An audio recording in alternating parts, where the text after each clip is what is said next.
Alright, I'm back. Back again because I picked this dude's route and I'm interested. It's curiosity that grants me the strength to emerge from my blanket cocoon. Outside, I spot Anthony lounging on the couch, nursing a drink. Something hot, judging by the little tendrils of steam wafting up from the top of the mug. There you are. Here, sit, drink. Oh, I think that's. I don't think this is gonna be voice anymore.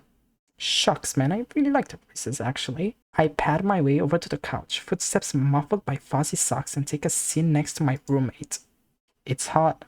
Here, I'll hold the front. You can grab the handle. Anthony gingerly hands me a hot mug of coffee. The mug is small, a fact I register as my hand brushes against Anthony's to secure it. This is such a oh my guy crush grazed my elbow. Ooh. Like this damn stupid looking labubu, bro. I almost dropped the tiny thing when I feel how hot his fingertips are. You're scalding as he holds the mug steady for me. Thanks, I'm gonna need this if I aspire to be anything more than a zombie shambling around campus today. Anthony lets out an affirmative grunt as I bring the caffeinated goodness to my lips. I make a positive noise of my own. Yeah. This is a pretty good cup of coffee. Like it? It's perfect. What'd you guess the right amount of milk and sugar to add? Anthony shifts on the couch. You mentioned your coffee order during one of your post-class rambles. I improvise with that in mind. He remembers? Damn. Get you a man like Anthony. He remembers everything. Jesus. I could never. Huh? I didn't think Anthony really paid much attention when I went on about my day. I don't even remember when I told him that little tidbit. Mission accomplished then. This is delicious. Maybe I can save a few dollars and skip the cafe every now and then, since I have a barista living in my dorm. I can grab some nicer ingredients if you want. Flavored syrups, better grounds, that sort of thing. I think I'd like that. And you might too. I mean, black coffee? A little sweetness won't kill you, you know. Tastes alright. It works. Never needed to try anything else. I make a face. The sound of me making a face. I don't like it at first either. Too bitter, but I kept trying. Everyone goes crazy for this stuff. I wanted to know why. I found out eventually. Once you overcome the bitterness, there's all kinds of notes. Nuts, chocolate, spice. They're faint, but there. Coffee is complex. Instead of appreciating it, people dilute those flavors. They brute force the bitterness away with sweetness. I think this is the most Anthony has ever said to me. I want to keep the moment going, but a horrible realization hits me.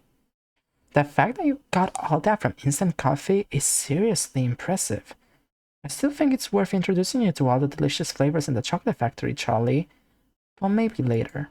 Looking at my phone reminds me of how close I am cutting it before my next class. You might have been right about all that snoozing. I'm gonna have to book it to make it to class on time. It pains me, but I get up from the couch scanning for my book bag. Wait, you didn't eat any? No time. The coffee will sustain me, trust. I can almost hear Anthony's eyes roll as I race to grab my bag and rush out the door. By the skin of my teeth, I make it to my art history lecture on time. If I didn't have caffeine pumping from my system, I probably would have passed out from exhaustion with how fast I sprint onto campus. Professor Lane lets out an exasperated sigh as I enter the lecture hall. I do my best to not make direct contact with anyone as I shimmy towards the only empty seat in the lecture hall. As I settle in, I hear a familiar laugh. Oh. Someone's a little tardy to the party. Miss your alarm? Or did your favorite brooding Doberman reveal himself to actually be a yappy little chihuahua? I can't imagine Anthony as a chihuahua. I cannot read. No, but we did sit and enjoy some instant coffee together for a bit after I snoozed my alarm one too many times. Milo raises an eyebrow, a dumbfounded expression forming on his face. He gave you some that bitter burnt sludge, and you drank it? Willingly? Is everything alright in the dorm? Should I alert the authorities or something? What? Wait, is he jealous or is he like concerned actually? I should have guessed that homebrew coffee wouldn't be Milo's cup of tea. I stifle a laugh at the thought. He's such a coffee snob. Where's the music?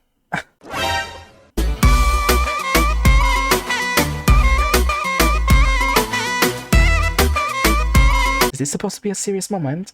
Not all of us have round the clock to access. Oh my god.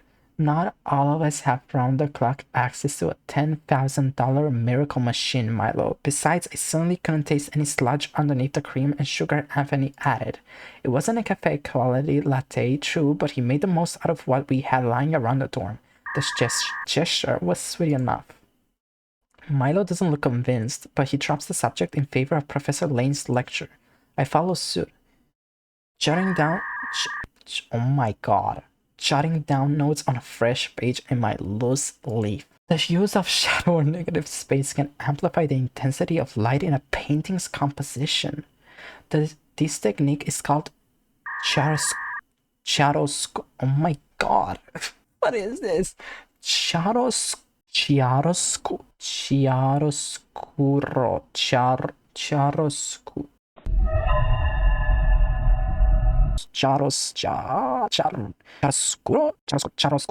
and is most strongly associated with the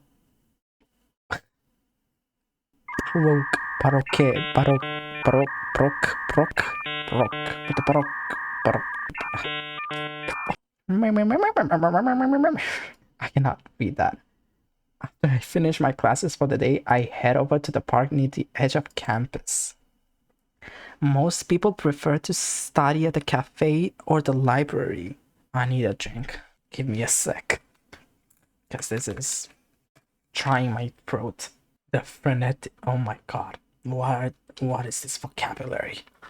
I'm trying my best here. The frenetic energy oozing from everyone can be overwhelming. There's a chill in the air today, which means that the park will be mostly empty. On days like this, I can imagine the park as a secret oasis only a small handful of students know the way to. I pull out my sketchbook, eager to try out some whatever that is, style shading myself. A quick scan of the area reveals my subject for the day, a majestically melancholic willow tree. As I make to put pencil to paper, I feel something brushing against my leg. Iggy? Ah, I jump from the bench. My sketchpad flies from my hands and bumps onto the grass. The sound triggers another. Some leaves rustling under the bench. A pigeon, maybe, or a rabbit? That was a key. I lean down to investigate and find a cat. Oh my god. I swear I haven't played this before. Look for a collar. Examine the cat's posture. Make eye contact with the cat. Look for a collar. Did someone lose their cat, or am I dealing with a stray? I ponder the question as I inspect the cat's neck for any signs of a collar. Nope. No collar inside. A stray it is then. It might not recognize commands I try to give. Psst, psst, psst. Show your palm to the cat. What is the cat supposed to do with a palm? Am I not knowledgeable enough to know what this means? Find something to bribe the cat with. Animals like food, right? I rummage inside my bag for a suitable offering. The cat hisses at the sound of the bag zipper opening but watches on. A growing horror builds in me as I search pocket after pocket, only finding one or two candy wrappers in my bag. I wander. I take out one candy wrapper and close my palm around it, offering to the cat. The cat sniffs the air, intrigued. Bingo! The wrapper crinkles in my hand, and sure enough, the cat eventually emerges from under the bench. The cat moves to me, interested in the treasure I've got clutched in my palm. I'm able to pet the creature a few times before it realizes it's been duped. Bench now cat-free, I grab my sketchpad off the ground and sit back down. Back to more important business, drawing a moody willow tree with some Baroque flair. I'm just gonna assume it's Baroque. It takes a minute to get in the zone, but before I knew it, my pencil begins gliding along the surface of my sketchbook, like the breeze against the willow leaves. At some point, the cat joins me on the bench. I welcome the company. I stay in the creative flow for who knows how long until the breeze turns a little less gentle. The paper in my sketchbook whips erratically as the wind buffets the tree, as if a curtain is being... Am I reading like Shakespeare? Is this like Shakespearean? Like, this is a lot. we've got a poet here, just describing the scenery. Is that Anthony?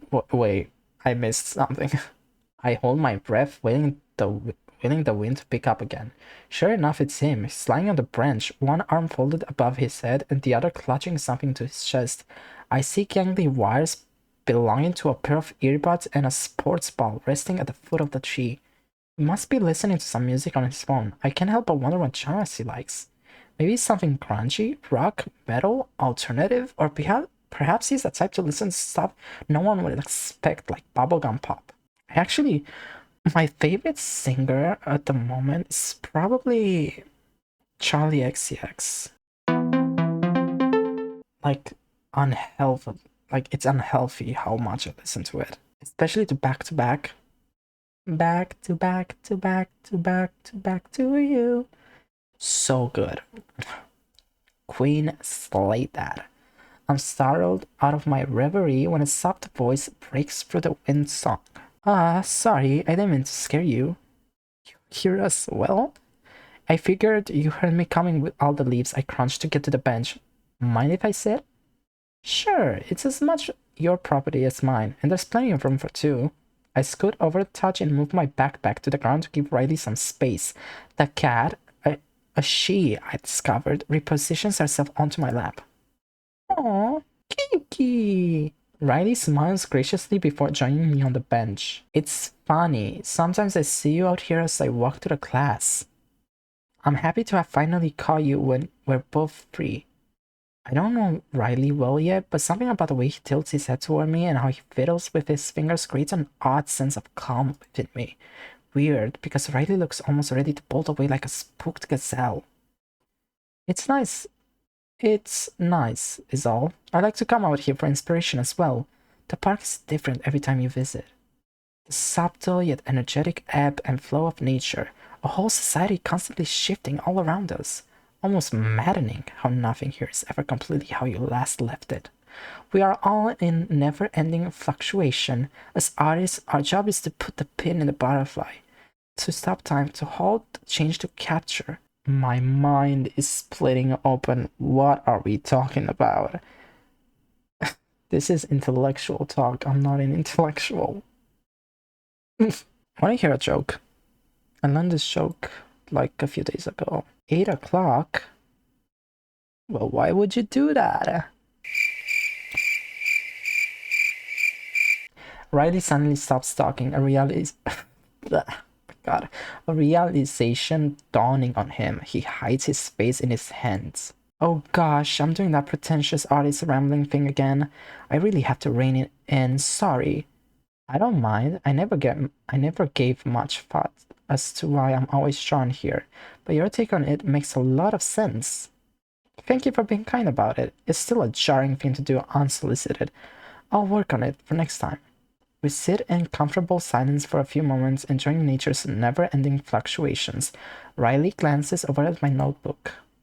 A figure study, I take it? Might be a stretch.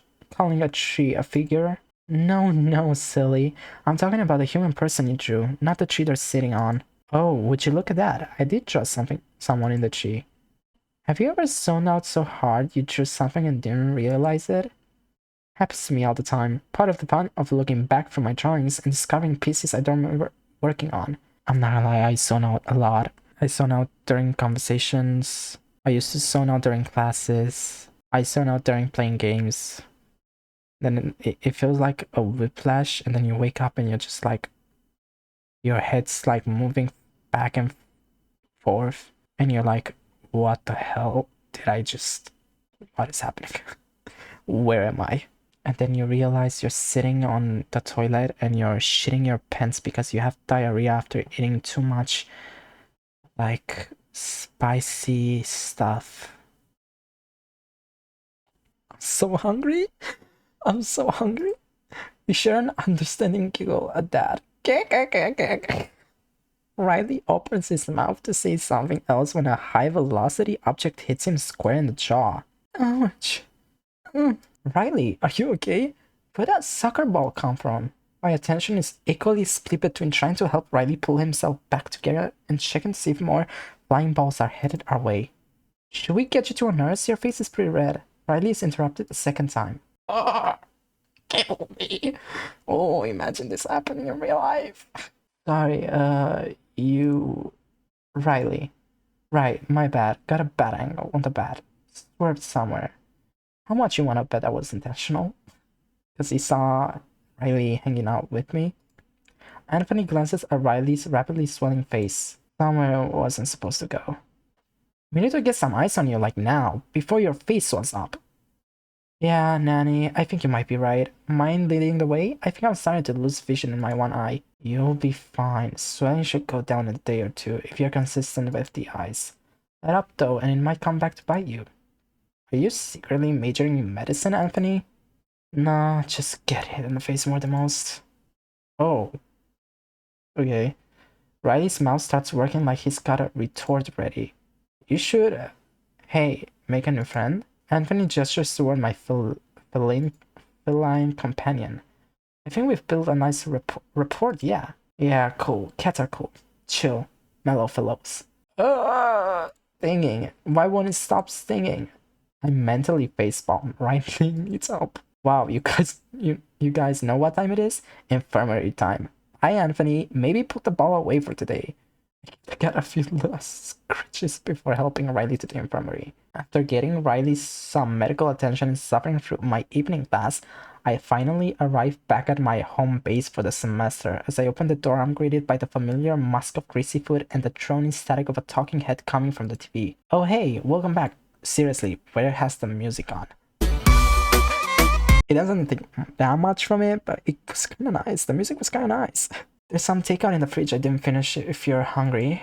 Anthony calls out from the kitchen. He's hunched over the table, back facing me, filling with something. Ordinarily, I'd say your leftovers are your problem, but I'm still a little hungry, even after nabbing some food on campus. I make my way over to the kitchen, fetching the to-go box from the fridge and popping it into the microwave. 1 minute and 40 seconds should do the trick. As the machine's warm light turns on and starts humming, I turn to face Anthony, who has relocated to the living room, back once again turned to me. Someone accidentally hit you in the face with a soccer ball too? As if I never let myself get so engrossed in a conversation that I completely miss a projectile flying right for me. A light bulb hums to life in my mind.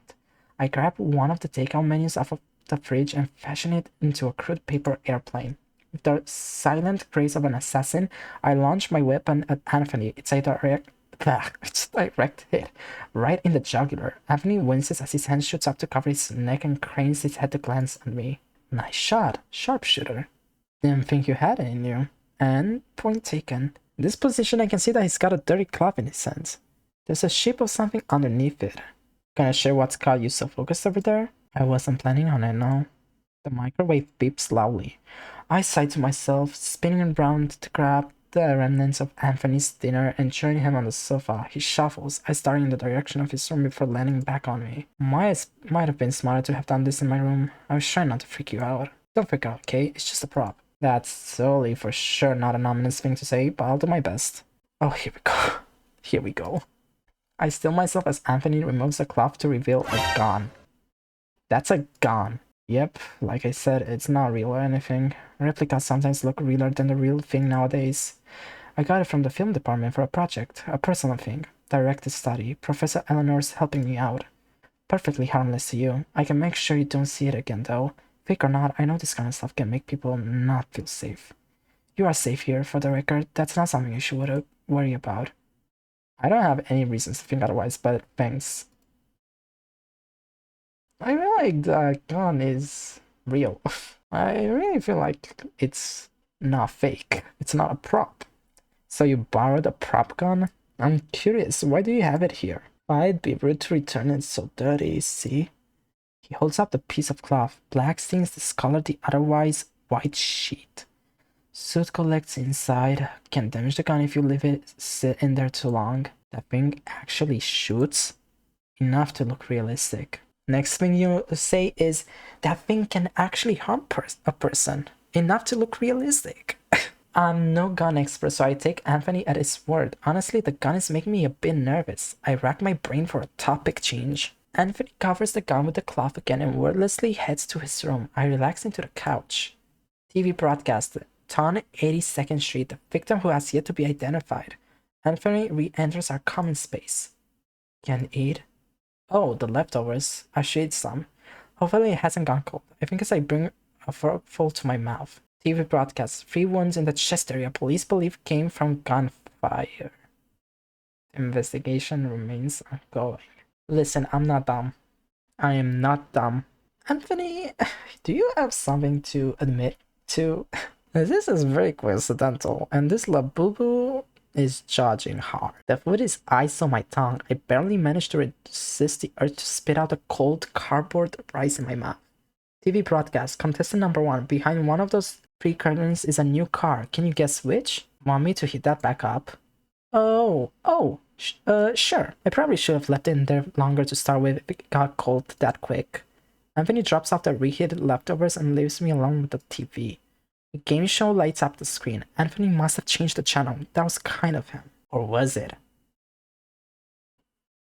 No, I'm not dumb. I'm realizing what this is leading up to. He's a serial killer. Hearing about all the misfortune I was lucky to avoid on any given day makes me go nutty after a while. But listen, what? Like, what's the big deal if he's actually a serial killer? He's nice to us. He has tattoos. He's compressed shirts showing off his divine abs. He's handsome as fuck. He's tall. He knows how to cook. He takes care of us. I mean, I can fix him. Jesus Christ. I picked a serial killer for my childhood friend, her classmate slash project buddy. I try my best to focus on the charismatic show host, anything to take my mind off of guns and murder. Eventually I crawl into bed, but once again sleep rests just out of my grasp. Anthony's fake gun, the news broadcast, even Riley coming over to join me in the park. I can't stop feeling the sensation of danger lurking around every corner. My nerves are wound up so that I might just explode. I start to feel lightheaded, and my room seems especially cramped all of a sudden. I head to the kitchen to grab some water. It's dark. As I make my way through the hall before I reach the kitchen, I notice something odd. Why do I hear metal clinking against metal? Almost like someone's trying to break the lock to the front door. I carefully tread toward the noise. My hand fumbles against the wall for the common room light. This got sinister. Like, obnoxiously sinister. What is happening? What is this leading up to? The labubu is even more scarier now. Got it. In an instant, the room is illuminated, and the sight that greets me is the last thing I expected to see. Anthony sits in a chair in the middle of the space, hands handcuffed behind him. Wait, that can't be right. Kind of sneaky when you want to be. Now that I didn't hear you coming, your footsteps are light and a little hesitant, like you almost want to double-check each step you take. I don't think I know how to respond to anything happening right now. Anthony cracks a smile at that. What is happening? Sorry, I wanted to say something, but I couldn't figure out what, or if I should say anything at all. Fast speaking up in the dark might make things worse. What is happening? What is happening? I think you're onto something there. I probably would scream so loud one of our neighbors would feel compelled to call the police. To help me or to just file a noise complaint, I can't say. The girl in 212B terrifies me. Oh. Scared of women, are we? Though I gotta ask, what exactly is going on here? Handcuffing yourself in the dark is a little odd, you have to admit. This guy is a kink monster. He has a maid outfit with black lace. He's handcuffing himself in the dark. He's a serial killer. He probably likes gunplay. Oh my god. No argument from me. Couldn't sleep. Insomnia had a lot on my mind tonight. The handcuffs helped me think. The lockpicking part specifically. The cuffs forced me to confront the issue. Works out a solution. Okay, maybe this is not a kink thing, but what is it practicing for? What is this practice for? It's sort of meditative? Anthony pauses for a bit. I decide that my roommate is a little strange. Just a little. Wanna give it a try? You know what? Why not? I'm a little delirious and willing to try anything at this point. What? You want to get handcuffed by your roommate who is, I'm sorry, you're so oblivious, but is obviously a murderer. A serial killer. I don't think This is a good idea, but Labubu, if something happens to me, call 911. Call 911. Call the police, Labubu. Call the police. You're the only one I can trust. But wait, you're still trapped in there. Not for long. I've solved both. Issues. Anthony is true to his word. Within seconds, he frees himself from the cuffs. He gets up from the chair and gestures towards it. Your turn. As Anthony fastens the handcuffs to my wrist, the gravity of what I just agreed to hits me like a semi-truck. Yeah, you're dumb as hell. You're stupid. A wave of unadulterated panic washes over me. So the first thing you're gonna want to do is not panic. You're going all bug-eyed on me. Try to not do that. I'm feeling lightheaded again. Actually, Anthony, I think I'm gonna head back to bed and try listening to one of those 10-hour thunderstorm videos. Don't be a baby. You'll be fine. Here's a lockpick. Is this a paperclip? You're a real genius, Nanny. You'll break out in no time. He pulls up the other chair in the dorm and sits down right behind me. Feel for an opening at the top of the cuff, stick to the pick in there, and shimmy it around. That's it? You're not gonna walk me through this? I could explain the mechanics to you, sure, but it wouldn't help. Trust your instincts. All you gotta do is listen to how the lock mechanism responds to what you're doing. Take what the lock gives you and adjust your technique accordingly. I can feel the chill of goosebumps behind my neck. Oh, it's really his voice, not like my thoughts. I'm sorry. Every lock is slightly different, so there isn't one catch-all solution I can tell you. It's different every time, so you have to learn to solve the puzzle by feeling it out. I've got no choice but to do as Anthony says. The task proves more difficult than it needs to be because my hands won't stop shaking. Anthony places his hands on top of mine. Breathe. Try to relax. You're not in a rush. You've got the lockpick ready. Now try different angles until you feel a shift in lock. For a short while, the two of us sit in silence as I fiddle with the lock. This is some kinky ass shit, bro. Handcuff play. You also have a gun, so maybe you start pointing the gun at me. You're a freak. My options are all freaks. What are you thinking about? You're working through whatever's keeping you up, right? Kind of. It's hard to take my attention off the lock. Makes sense. You're a beginner. Tell me about it while you work. I can't bring myself to bring the truth off. But if the man wants a rent he shall receive. Well, there's this guy in my evening class. We're grouped to get up together for a lab and he just won't do any work. It's super frustrating because he knows that I care enough about my grade to cover for him so that he doesn't drag me down with him. Guy's a leech, and all his name brand clothes he likes to show off are dupes. Something metal drops to the floor. Well, you did it. Congratulations, Nanny, you picked your first lock. Holy, I picked a lock. I picked a lock off a pair of handcuffs. The paperclip. I can't contain my enthusiasm. I spring off to the floor in excitement. Anthony's grin is as big as I've ever seen it. Shame we couldn't solve your leech issue. Who cares about him? I don't want to spend any more time thinking about it. I do want to think about how cool that just was. He's gonna kill the person that's annoying me. They all do. Every yonder leads to the same thing. You kill everyone around us, basically the protagonist. So just they can just be the only one left. Anthony labs more praise on me, and eventually we both retire to our rooms.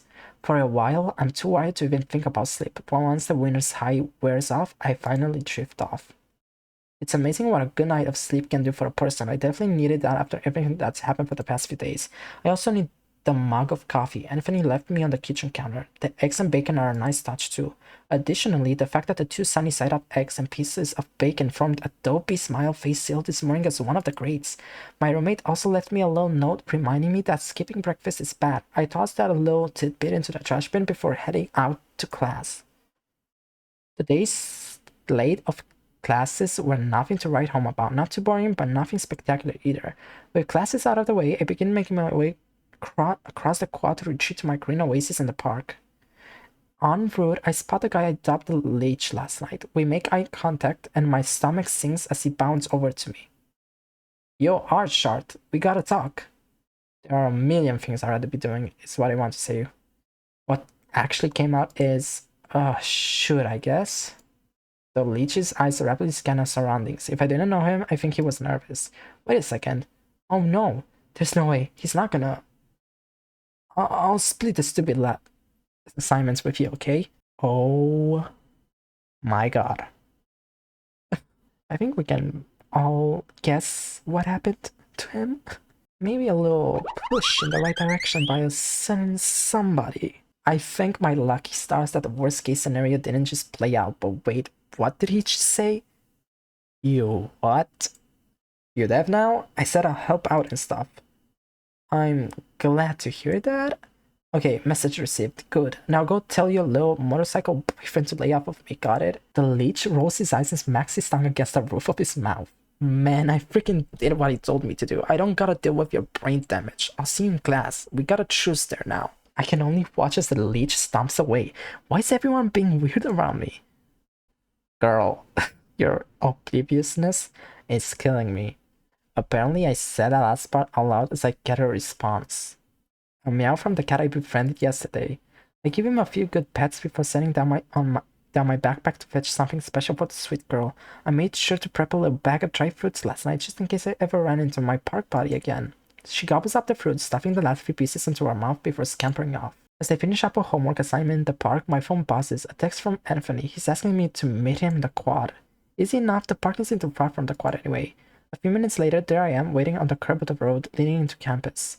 I hear it before I see it. An almost painfully loud rumbling gets closer and closer as the owner of the sound finally comes into view. A motorcycle pulls up next to me. Oh my god, I'm not gonna lie, I could have seen this coming. The rider's face, obscured by a helmet, opens a compartment in the bike and offers me a near identical helmet. I motion to the rider to take off his helmet. This is definitely Anthony. I don't know anyone else who dresses like the men in front of me, but we need to have a chat first. The rider does as asked, gingerly removing the helmet, obscuring his face. Hey, you showed up. Up for a little ride around the town?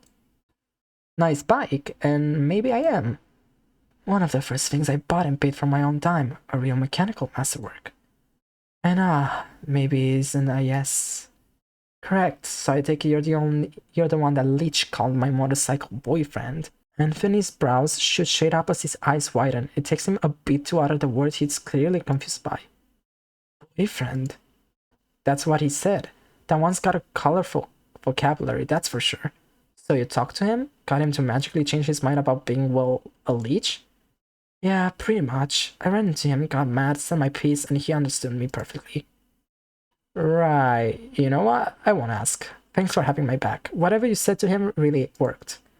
I owed you a solution to your problem, didn't I? Just following through. He pauses, looking over his shoulder in what I want to say is bashfulness, but it's hard to tell with Anthony. Great, sappy time over. Now can you grab onto my back and throw this helmet on?